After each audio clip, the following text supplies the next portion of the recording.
Hey everybody, it's Tyler and welcome to week 11 of the Reason Beginner's Guide. Last week we talked about compression and this week we're getting into saturation. So saturation is a type of distortion, but it's kind of like a transparent distortion. Unlike something that you'd put on your electric guitar that you want everybody to hear how distorted it is, we're going to use saturation in ways that people will never know that it's on your track. So first things first, you're going to need to get yourself a saturation plugin. There's a really nice and free one by Softtube called the Softtube Saturation Knob. There's one on the Propellerheads shop. There's also a VST version that you can get off of their website. They both do the same thing. So the most primary use for saturation is when you've compressed and you've EQ'd and something's still not sticking through in the mix. And you're like, what the heck? I've done everything. What am I supposed to do? Well, saturation can finally fix that issue. So a lot of people have trouble with the bass, and this song, we'll take a listen, actually kind of struggles with the bass a little bit. You say it's easy. You can hear it, but it's kind of way back there in the background. And that's not very good. We need it to be a little bit more up front. So we're going to take the Softtube saturation knob and we're going to just stick it right on there.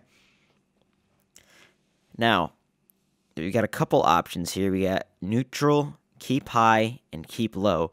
And basically, it determines what the saturation is going to affect. So if we keep it on keep high, it's going to only affect the low frequencies and not affect the high frequencies. Keep low, it's not going to affect the low frequencies and it will affect the high frequencies. And neutral, it's going to affect everything. Now for a bass, we usually want to keep it on keep low because the low parts of the bass, we've already EQ'd everything out of the way, so there's not too much to do with that. And a lot of the tone in a bass actually comes from the mid to higher end of the bass. So we're going to use saturation on that higher end. So we'll just play it back and we'll dial this in. You'll notice it's a drastic change. 'Cause I can't get enough. It just pops out. I just turn it up maybe just a little bit. It just pops right out.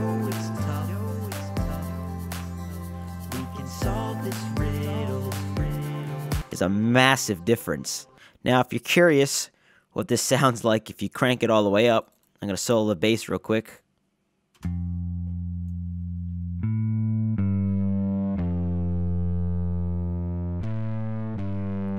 You can use it as like a distortion plugin too. However, in this song, my idea is I want the bass to be kind of clean sounding. So we can just give it just a little bit of saturation and it'll sound really good and it will still pop out. And I might be crazy, 'cause I can't get enough. Now you can use this on a bass. You can also use it on a vocal track. So now I have it on the vocal track. Say it's easy, when you know it's rough, and I might be crazy. Just give it a little boost, and there we go. You say it's simple, when you know. And that's pretty much it, guys. This was a really short one. Granted, there's not too much to go over here. One knob and a little lever here, but it's something so simple and something maybe you haven't thought of that you can do to your track and make it sound 10 times better.